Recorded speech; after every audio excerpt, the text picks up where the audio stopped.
If you're still guessing what to eat after thousands of dollars in lab work, your labs are just expensive wall art. Let me show you how to turn that into a delicious meal tonight. Today, I want to walk you through something that I see in clinic a lot, and it can feel both very simple and very empowering once you see it. Most people spend years getting their blood work, and they're watching the trends. They track glucose, they track thyroid, they're looking at inflammation, and they measure hormones. And then they go home and they find themselves standing in front of the refrigerator going, what do I eat? That's the gap. And quite honestly, that's where Western medicine wasn't ever really trained to serve you because that's not part of their training. Your labs tell a biochemical story, and traditional Chinese medicine reveals the energetic pattern beneath your symptoms. When you combine both perspectives, you get a complete picture, and ChatGPT or your favorite AI can help translate that into meals you actually eat. So I'm going to be talking about ChatGPT, whatever AI works for you. This is just one that I started with when I first did it. I currently use a HIPAA compliant AI that I have largely programmed with my own information. But ChatGPT is free and available to everybody. So let's work with what we got. So what ChatGPT can do for you? Oh, let's get this awesome presentation I put together for you up on the screen.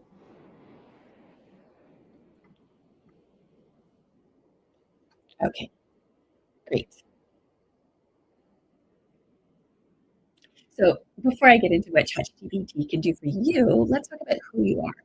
If you have stubborn weight that won't budge, or you have sleep issues or insomnia, or you have brain fog or poor concentration, then maybe you also have anxiety or depression, or perhaps you've got chronic fatigue or low energy, or digestive issues like bloating or constipation, or maybe you're someone that just goes, this is not working the way that it's supposed to, and I know it's not. And I got my labs done, and it doesn't make sense that what I was told was, well, we're just going to wait until they get worse in order to do something about it. That's not good medicine, right? The best medicine is prevention. And unfortunately, while America is one of the best in the world at trauma medicine, thank you, thank you, thank you. All of our first responders, people come from all over the world to be trained in our trauma medicine, and especially our soldiers, our medical soldiers that use this in emergency situations. We're terrible at preventative medicine.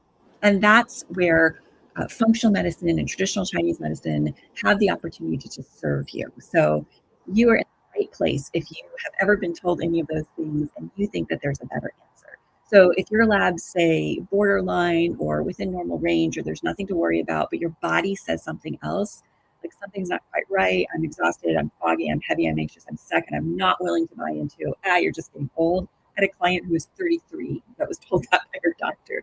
The gap between data and experience is where people get lost. And I mean, they filter through the cracks, right? They just disappear from care. And then they come back and they're much worse. And now Western medicine's like, great, do trauma. Let's talk about a different approach because there are things you can do for yourself. But you're here because you want to learn something new. And in order to do that, I first need to explain why we use the language that we're going to use today. So you've heard the story. I'm going to tell you a story you've heard before. It's about three blind men that are all touching different parts of the same thing and they're describing it to one another. And one of them says, this is a wall, definitely a wall, no doubt about it. It's a wall. And the next one says, nope, this is a tree trunk. Nothing to do with the wall. This could only possibly be a tree trunk. And the third one says, I don't know what you two are on about. I got a rope. Doesn't feel like a wall at all. And of course, they're all describing different parts of an elephant. So this is what functional medicine labs are like, right? We've got the wall that might be kidney markers, or it might be inflammation markers, or we've got a tree trunk or a rope, specific lab markers.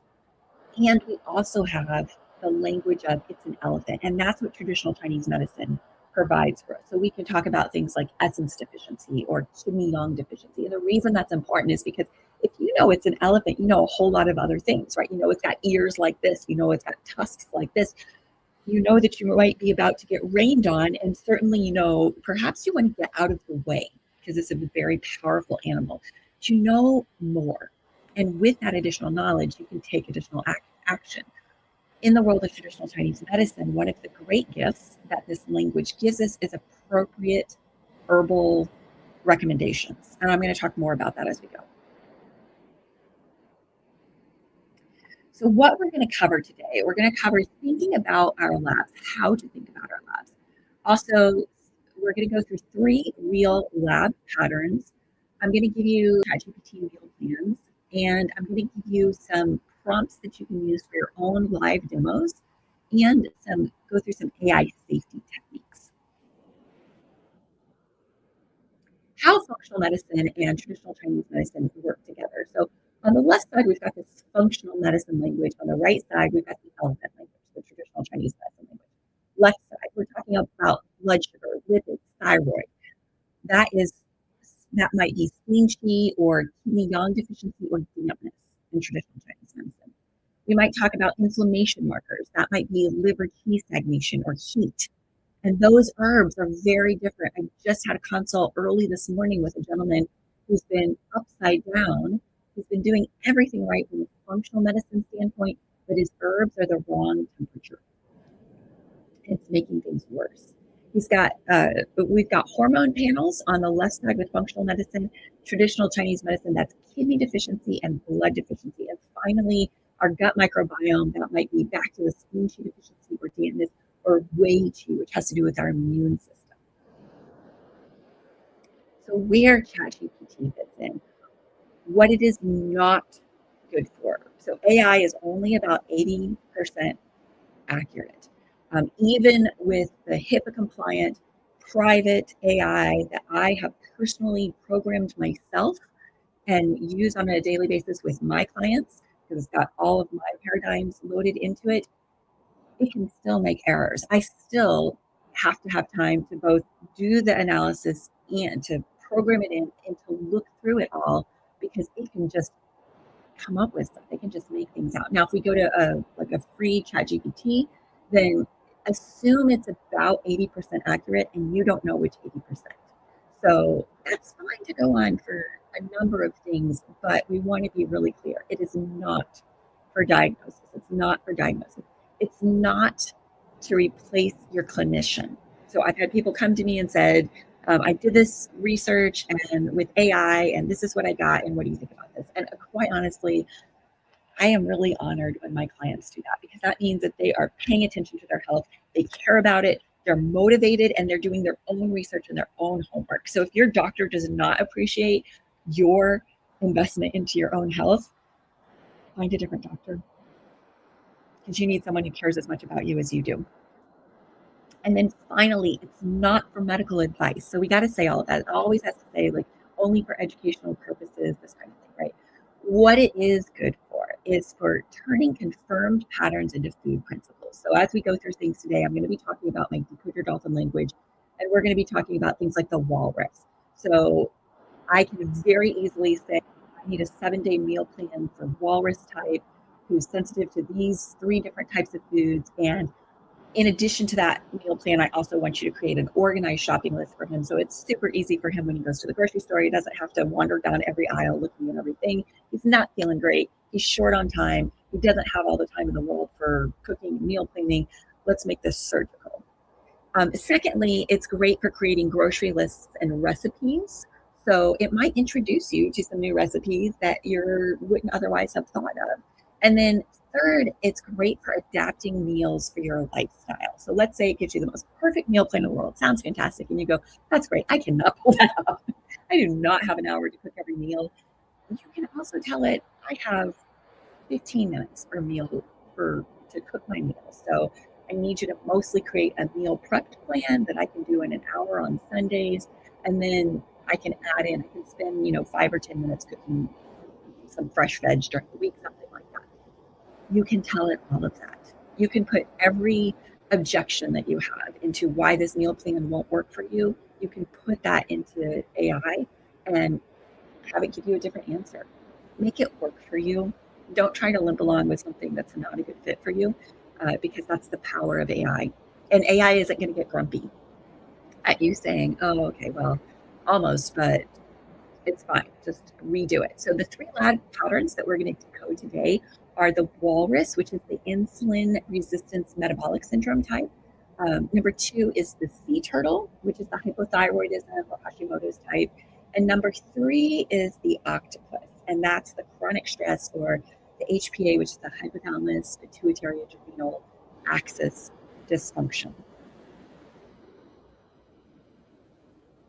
So let's talk about our friendly little walrus here. Well, not little, he's a big guy, right? So what do walrus labs look like? What's happening? We've got insulin resistance and metabolic syndrome. He's got a high risk for diabetes and cardiovascular disease. The body can't regulate blood sugar efficiently. We're diabetic or like not even really pre-diabetic anymore. We're right there. We've got midsection weight gain. It's just stuff. Sugar cravings that are kind of uncontrollable, especially in the afternoon or the evening, and energy crashes after meals and difficulty losing weight. This walrus is stuck. So we got a little Jabba the Hutt walrus here. He's got some spleen. The way we say this in Chinese medicine or elephant language is we've got spleen qi deficiency and damp heat. So we've got weak digestive fiber. He just can't digest his food very well. That's spleen qi deficiency. And the dampness accumulates, and then he gets bloating and heaviness, and he's getting bigger and bigger. And honestly, this can happen even with a great diet. So neurotransmitter wise, these are the neurochemicals that go into our brain and have a lot to do with our moods and our brain functioning. He's got dopamine deficiency, and dopamine is like the get or done molecule. It's what fires every time you get a like on a post on social media. This translates to low motivation, brain fog, difficulty focusing. You're get up and go, got up and went. So symptoms in daily life, this walrus is going to have heaviness. Just like it's just hard. Like you're going to think about why you have to get up rather than be up. Like, oh, I got to get that glass of water on the other side of it. It's like, and I should probably get up and do that, right? You're tired after eating. The walrus is bloated after meals because that digestive fire is not working right. You've got those sweet carb cravings that are worse in the afternoon and the evenings, that low motivation, and that concentrated weight around the midsection. You can see those types a mile away. So, what does the food solution look like? Here are the principles. They're going to need lower carbs and higher healthy fats because in Western medicine, we look at this and there's just three types of food. We just have protein, fat, carbs. There's a lot more in our elephant language, in our traditional Chinese medicine lens, but from Western, we just talk about protein, fats, and carbs. And if your protein is staying about the same and you drop those carbs, then you have to increase fat. Now, we're talking about healthy fat, like your extra virgin olive oil or avocado or nuts. We're not talking about, you know, bacon can have a lot of adulterants in it. So you got to be really careful with bacon and not overindulge in bacon. Much better to go with the green fats, the ones that come from plants. Moderate protein. And so here we're talking about like maybe about a third of your plate. And you want to focus on bitter greens because that helps to change your blood sugar regulation. If you like arugula, which one of my friends has described as the bacon of salad greens because it's got this spicy deliciousness to it, you're in luck. Arugula, dandelion, which can be quite a bit more bitter, or kale are all great to help clear damp and heat. And then the walrus wants to have warming and cooked meals. They're a little bit easier to digest. The walrus wants to avoid cold foods. So like smoothies, definitely ice cream. Ice cream is like the enemy of the walrus. It's the worst possible thing. And yes, I do mean even if it's the 17 types of non-dairy ice cream, if it has something that's thick and sweet and it's cold, it's this trifecta because those are the hardest foods to digest. And then you stick an ice pack on the blood flow to your digestive system at the same time. So you're getting the least amount of blood to do the digesting. So it's really, really, really hard on the walrus type, on anybody with any kind of impaired digestive system. I love ice cream. I ate ice cream plenty when I was young. I don't eat ice cream anymore because it is so hard on the digestive system. And then raw overload. So if you're having a little bit of arugula as a side salad on your cooked meal, that's one thing. In the best world, you might wilt the arugula, which means saute it for like just a couple of minutes. Just bring it up to temperature a little bit.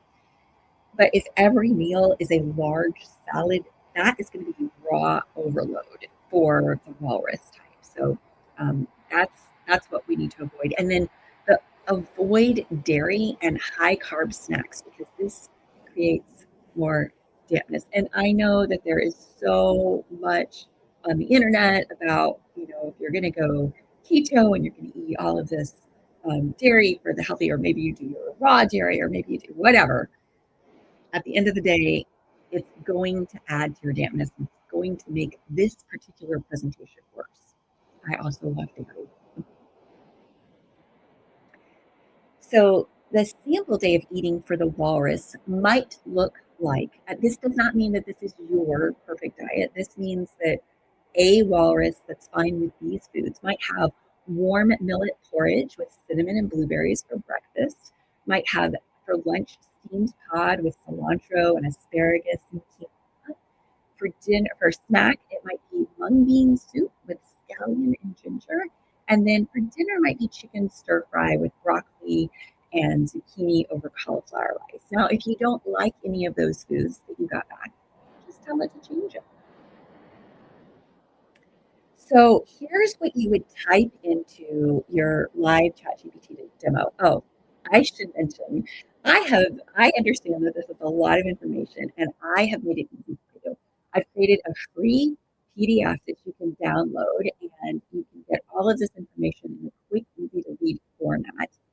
Also, please like and subscribe to this channel, both because we put a lot into creating and delivering excellent, unique content that I believe is fundamental to really taking charge of your health and being in the driver's seat to make the wisest decisions. And I want to make sure you get that.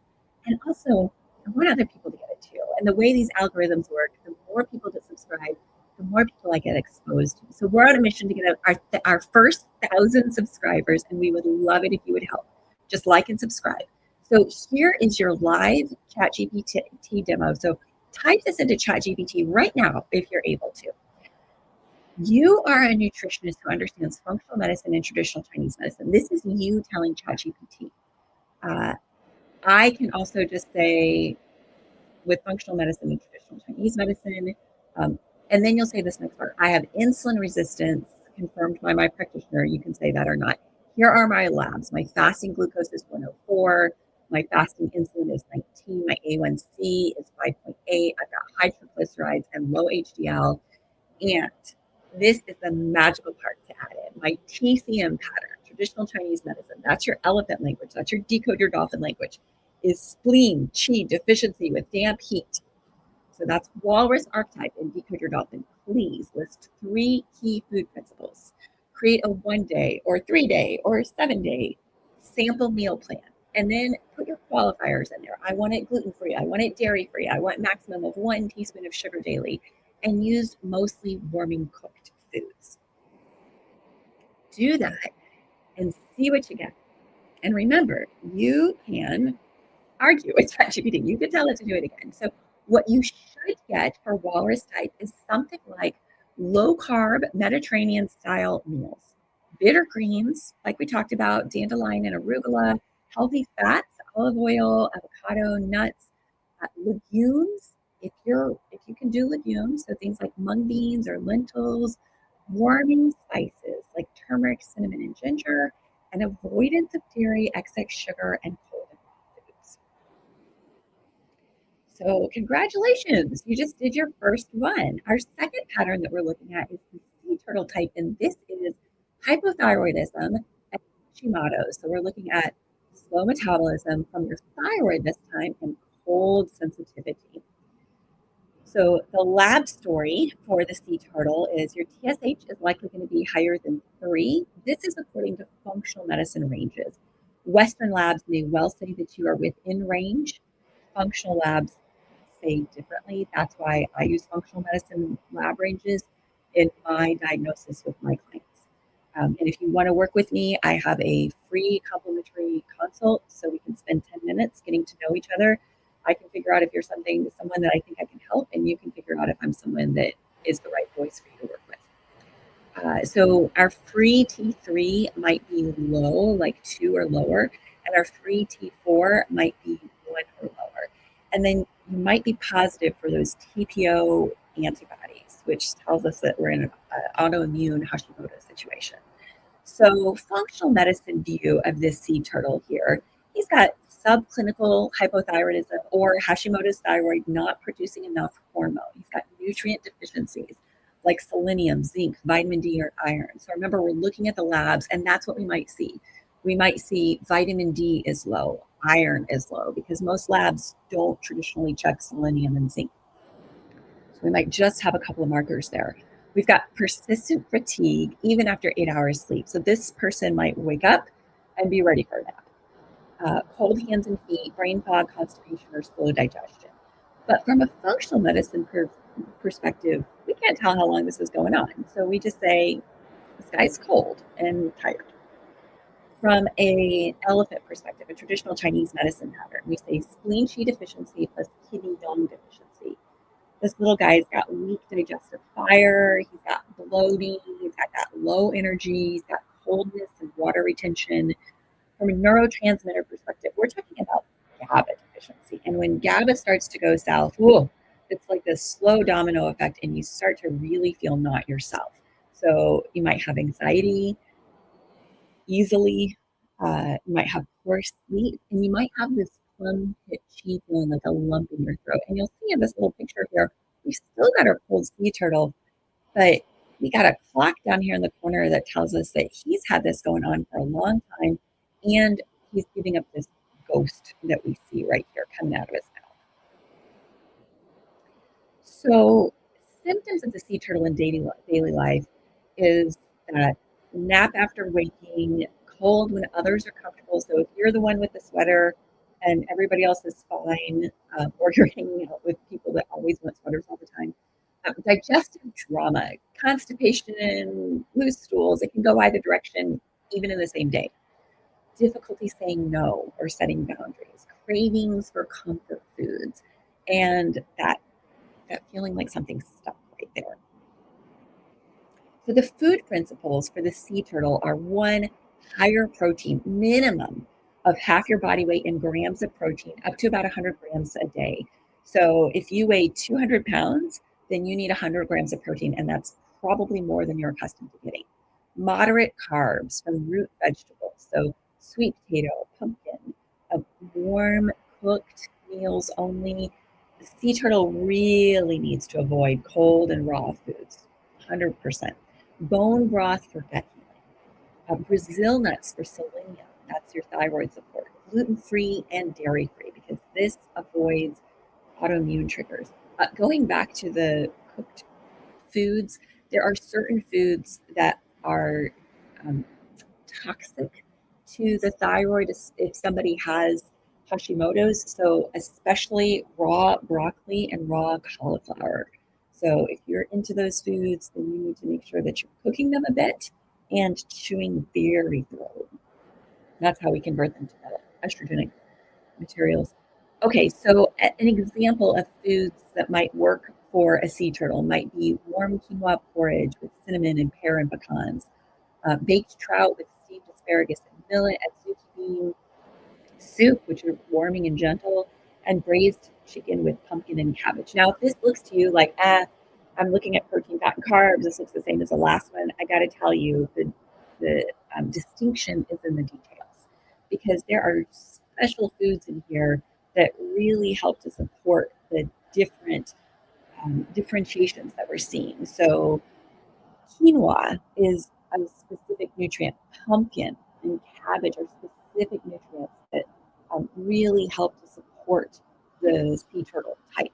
And the adzuki bean, that helps to support the kidneys. The pumpkin helps to clear damp. So we're really getting into some important nutrients here. It's just not a paradigm that you're innately familiar with. So let's go to our live ChatGPT demo. And I have to say, I had hoped to just show this to you, but my technology is awesome and I'm so grateful for it. And it did not extend to me pulling in that screen in addition. So this is what you can type into your prompt right now. So again, you're an integrative dietitian using functional medicine and traditional Chinese medicine. You can just type in TCM, ChatGPT knows TCM. My confirmed pattern from my practitioner is spleen, qi, and kidney yang deficiency with Hashimoto's thyroiditis, as an example. My labs are TSH is 3.1, free T4 is 1, free T3 is 2.1. I'm positive for TPO antibodies. Please outline 3 food principles, create a 1-day or 3-day or 7-day meal plan, make it warming, gluten-free, dairy-free that supports thyroid and gut health, and avoid iced, raw, and goitrogenic. That means foods that are harmful to your thyroid. Smoothies. So the sea turtle really has a hard time with smoothies because they're so cold. Focus on warm, cooked, easy to digest foods. What ChatGPT should give you is something like warm cooked meals, no cold salads, no smoothies, root vegetables, sweet potato, pumpkin, carrots, quality animal proteins or well cooked legumes. And ChatGPT is really good at math. So you tell it exactly how many grams of protein a day you want, and it's going to give you, let's say you ask for a 7-day meal plan, and it's going to give you within that range on a daily basis. So take the load off. I love meal planning.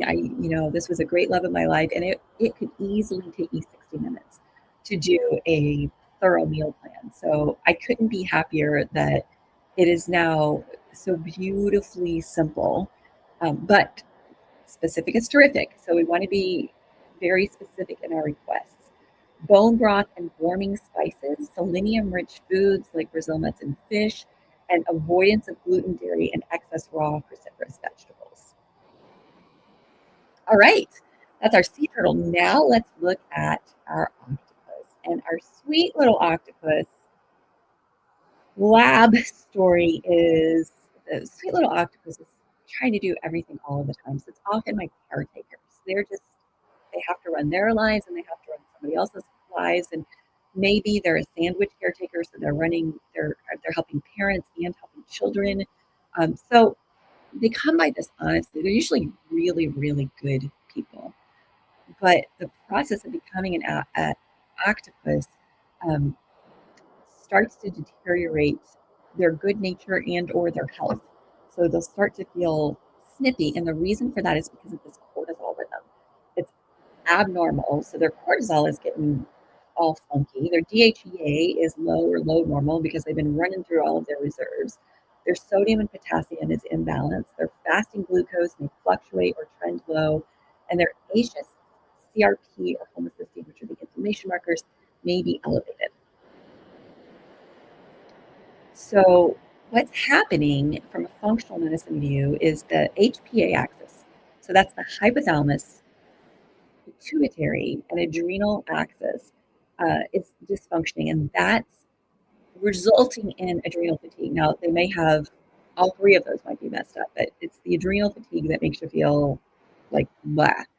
Cortisol rhythm is disrupted, high night, low morning. So they're wired and tired when they try to go to bed and wake up tired. The DHEA is depleted, which is the anti-aging hormone. And that kind of sucks in my opinion. Clinical verbiage here. But like I said, these are really good people that are doing um, you know, they're doing God's work. They're doing good things to take care of people. And if they can be properly supported, they don't have to sacrifice their health or their future to do it. So wired but tired and salt cravings, they might have difficulty falling or staying asleep. They might have energy crashes, especially around 2 to 4, and feel overwhelmed by small stressors. So they might feel that resilient, robust personality slipping away from them. In our elephant language, our decode your dolphin TCM language, we say that this person has kidney yin deficiency and heart yin deficiency. They're really being stressed. And this is what we call Shen disturbance, which means that it's even affecting them, their spirit, right? So they're wired but tired. They've got insomnia and restless sleep. Any of you have ever had insomnia for any period of time? Know or know someone that's been through that? You know, you start to go a little bit crazy. Afternoon energy crashes, feeling overwhelmed by small stressors, anxiety, irritability, or in poor moods. So that serotonin deficiency, it's hard for them to feel good. So this person is starting to go a little crazy from all of the overwork. This is not their fault, but it is their responsibility. They have to do something to change things. So they might have difficulty winding down at night. They might be waking between 1 and 3 a.m., which is the liver time. They might feel anxious or on edge without clear reason. If they get a break, it's hard for them to downregulate. If they go to the spa, they might be like stressed out and on high alert the whole time. Especially if they have a family member that's been having emergency medical issues, then they're just waiting for that phone to ring or that alarm to chime and let them know that something bad is happening. Multitasking all day and crashing at night, cravings for sugar or caffeine to keep going. So if you're running on coffee and you're taking care of all this, you are in octopus phase, and they feel like they're running on adrenaline. So food principles for octopus is kind of opposite in some ways as the previous one. So they need steady protein throughout the day. That overlaps with sea turtle. And by the way, yes, you can have overlapping archetypes. So you can both be sea turtle and octopus, and then you're really headed for a sticky wicket. So you definitely need assistance as quickly as possible. But that protein is going to help them stabilize blood sugar. They need moderate complex carbs like sweet potato, oats to support serotonin. And this is one place that a lot of my caretakers, my octopus people miss, because like I said, they're so good at taking care of everybody else. The way that they tend to take care of themselves is through deprivation. And so they'll tend to lean into um, they want to do some more extreme things. We're going to get there in a second. Anti-inflammatory fats. So they need omega-3s and olive oil because they're living in inflammation. They need calming foods like chamomile or magnesium-rich greens. And oftentimes they're living on the go, so those can be difficult ones for them to get access to. And then finally, they need to avoid extremes. I want to say this very gently, but very clearly. If you are in octopus phase, this is not the time for fasting or intermittent fasting or extreme low carb. I know that there's a lot of information out there. You're probably very smart and you're reading all of this, but it is not kind to your body at this particular moment. When this phase passes, or when you get better support, or when you're on the proper nutrients, when you've got the right herbs, when you're not in octopus phase, that's a better time for it. For right now, cut yourself some slack because it's going to make it worse, because the fasting, the intermittent fasting, and the extreme low carb is going to increase your cortisol, which, believe it or not, is going to make you keep weight. And I've been through this myself, so I say this with great love, but this is science. It's just not the marketing that you're being exposed to on a regular basis. So, what might a sample day of eating look like for an octopus? It might be oat porridge with cinnamon, pear, pecans, poached salmon with zucchini and quinoa. There's this lovely, delicious omega-3s. Dinner might be chicken stir fry with bok choy and millet, and then evening might be chamomile or holy basil tea. Holy basil is wonderful because it also helps the immune system quite a bit. So, what does our prompt look like? Same, same kind of beginning that we've had before, but now we're looking at kidney yin and heart yin deficiency. Labs are going to say, excuse me for my cough for just a minute, but it actually reminded me of a story I wanted to tell you, which is that I almost never get any sort of upper respiratory infection these days. I have a specific way of being in my energy that makes that very rare. But this past weekend, in part in the aftermath of running my 24-hour race, my immune system was a little depleted, and I wound up expelling a pathogen, fighting a bug over the weekend. And the very first day, I did everything right from a functional medicine standpoint. I had all my great supplements, all my immune support, and I'm taking it, and I'm feeling really good. I stop by my favorite juice shop, and I get my ginger turmeric shot, and I'm gonna beat this quickly because I don't like being sick. I got stuff I want to do. And I go home and I go to sleep, and the next morning I wake up and I have so much sinus drippage coming out of my nose. I drank a bunch of ginger tea that day, just trying to, because my tummy was a little off. And I know that it's good for the immune system. I know that it's good for the immune system. And so I'm just trying to get on top of this, right? It's really important to me. I take 5 showers that day to help the mucus come out of my head because I don't want any of this lodged in there. And I go to bed that night and I have a terrible night's sleep because I've got a sinus drippage and it's really hard for me to sleep. I start getting a sore throat, and now I've got this little cough. Not a little cough. I'm coughing, and the coughing is getting worse and it's moving into my chest. Day two, I switched tactics and I treated this instead of it. So we're going to talk energetics for just a moment. Instead of it being a cold, which I was treating with ginger and turmeric for warming spices, I had a hot, I had a wind heat invasion. And I treated it with a famous Chinese formula called Yin Chao San, the chief herb of which in there is peppermint. So you know peppermint, it's cool, right? Within just a few hours, all of my sinus drippage had dramatically shifted. My energy level had dramatically improved. My ability to think clearly had dramatically improved. It was night and day. I kept taking all of my great functional medicine supplements because I knew they were the right thing for me.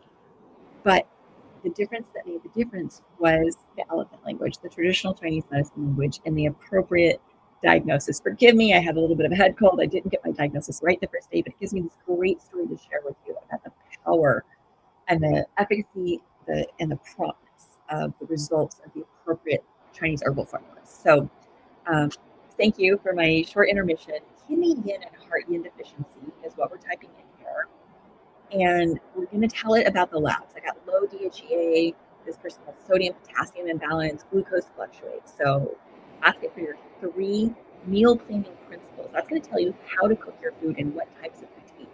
Create a 1-day or 3-day or 7-day meal plan with steady protein, moderate complex carbs, and anti-inflammatory fats, and focus on calming, nourishing foods.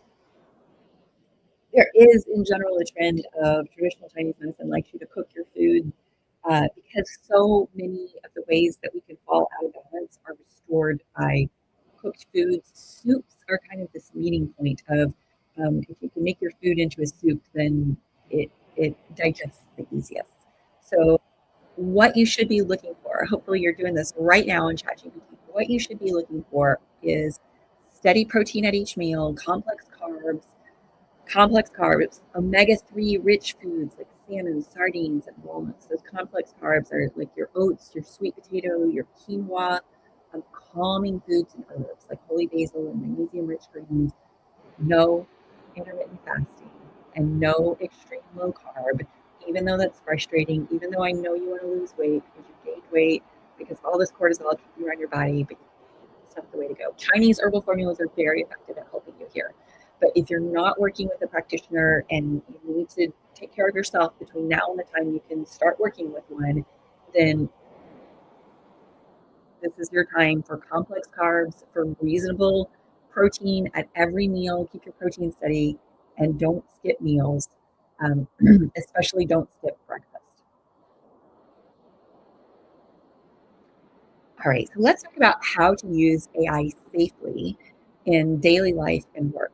And by the way, I've noticed that people are starting to have like strong affinity to whatever AI type that they use, so whether it's Grok or Perplexity or ChatGPT or whatever your flavor is, that's totally fine. Each AI has a type of personality. So they have pros and cons. If you have a chance, I'd encourage you to explore different ones because they can be good for different things at different times. I use an AI that uses several different, Claude is another one. It uses several different AIs so it can uh, dig into all of those. And then I use ChatGPT more for like the creative side, whatever works for you. But please don't judge anybody else by their taste in AI. It's probably just the first person that introduced them to AI, and that's what they work with. So What to include in your prompt, your confirmed pattern from a clinician. So it's not going to know walrus yet. I'm working on becoming that famous, but insulin resistant. Key lab ranges. It does know traditional Chinese medicine language, so spleen Qi deficiency, kidney yang deficiency. Key lab ranges. Put that data in there. Food constraints, like I'm gluten free, I'm dairy free, I'm pescatarian, I don't eat beans, whatever your thing is. And then especially tell it the real information, right? Like, what's your lifestyle context? Are you a busy parent? Do you? I discovered the Instant Pot a couple of years ago, and that works great for me because I do batch cooking. It takes me about 20 minutes once a week to do cooking for two people for about 5 days, 4 or 5 days. So if that's your primary way of cooking, great. Before that, I used to do a lot of um, it's called one sheet recipes. So everything that you're cooking is going to go on one sheet in the oven at the same time. You can do it that way. Or if you don't need to do batch cooking and you really love the delight of making novel, delicious foods, tell it that. I'm a foodie and I want to make this really scrumptious. And then finally, you can tell it your goals, like weight loss or energy or gut feeling support. But don't flip it. Don't say make me a weight loss meal plan because that's not enough specific information for AI. You're going to get random stuff. So do not ask ChatGPT to diagnose you. Do not change your medications based on AI, and do not interpret your labs yourself. And I say this even though I was an engineer before I was an acupuncturist, so I, I like the looking at things myself, but AI is only about 80% accurate, and you can miss by an inch and be off by a mile. Take a little bit of information and go in a wrong direction. So make sure you're working with your clinician on this. And if your clinician is not willing to listen to you, get another doctor.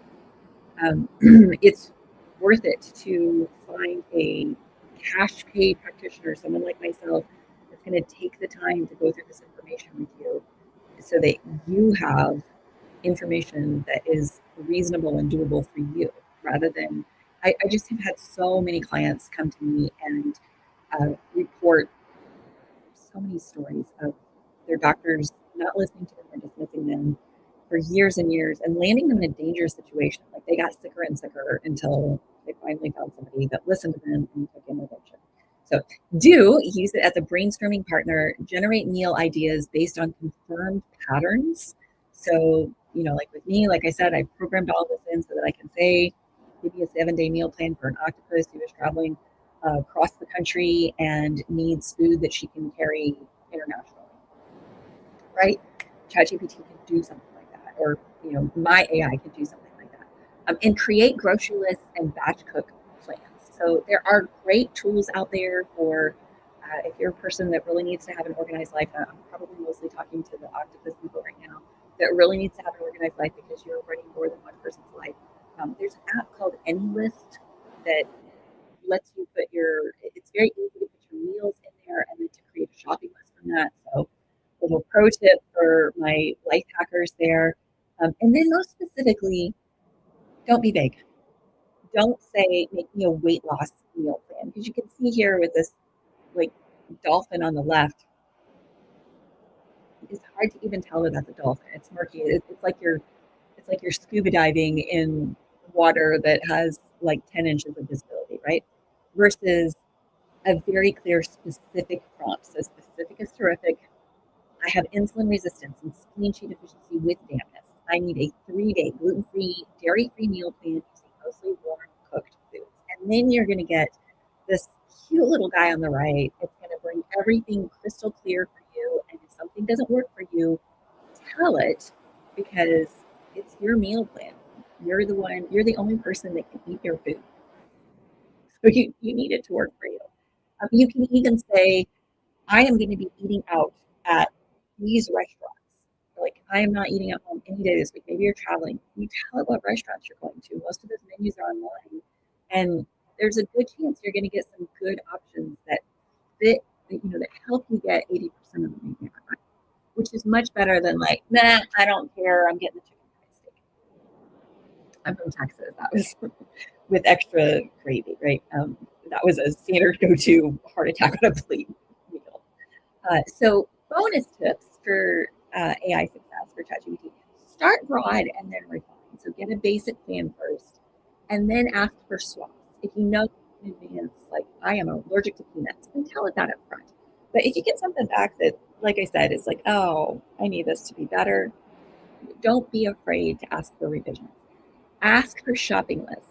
Create a grocery list for this 3-day plan. Organize it for my grocery. It's going to put it into the sections of the grocery store. I think I've even used it, like I've told it which grocery store I was going to, and it gave me even more specific organized shopping lists. If you happen to use any list, then it's going to put it into your app, which is a paid app, but there's no advertisements on it. It's not that expensive. And you can click it off. So once you're in the store and you're going through your grocery list, you just click it off and you're good to go. So if you're doing a lot of cooking, I tend to get the same things every week, so it's pretty simple for me. But if you're doing a lot of cooking, it's a lot, or for a whole family, it's a lot easier. Request batch cooking instructions. How can I prep these in an hour? So, okay, we've got a meal plan that works for me, but I need help. I'm not skilled at cooking. I didn't grow up cooking. So, how do I do this? In what order do I cook this food so that it only takes me an hour? The difference in preparation can mean a difference in a 1 hour prep cook time and a 3 hour prep cook time. And then finally, adapt for the season. So in my Decode Your Dolphin plan, my my marine archetype, so my octopus, for example, is going to get, when we get started, is going to get a meal plan that is specific for TCM recognizes 5 different seasons. So it's going to say exactly what to eat for exactly which season, for exactly what time of day, and then we can always modify for there. So make this plan more warming for winter, might be an example. So thank you so much for your time today. I am honored by your time and attention. Like I said, I know this was a lot of information. I've got that free PDF out there for you. I also have additional other excellent free PDFs I've created from other topics. So please reach out to us.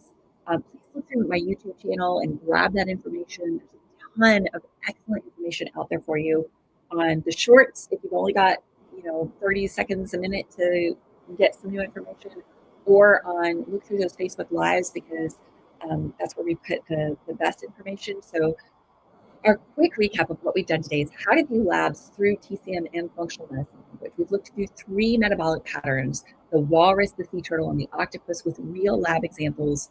We've gone through how to use ChatGPT as a meal planning partner, not a doctor.